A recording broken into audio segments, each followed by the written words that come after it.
எண்ணெய் ஊற்றிக்கலாம், அடுக்கு போட்டுக்கலாம். நல்லா காயணும், அடுப்புலேயே வச்சுக்கலாம்.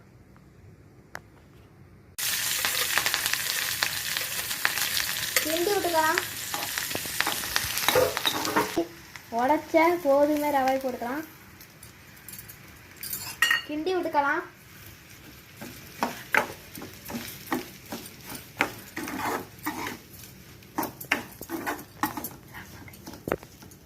ஒரு கப்புக்கு 2.5 கிளாஸ் தண்ணி.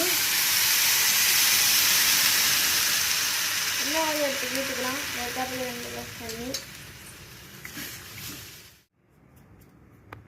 நல்லா வேகிற வரைக்கும் வெயிட் பண்ணுவோம்.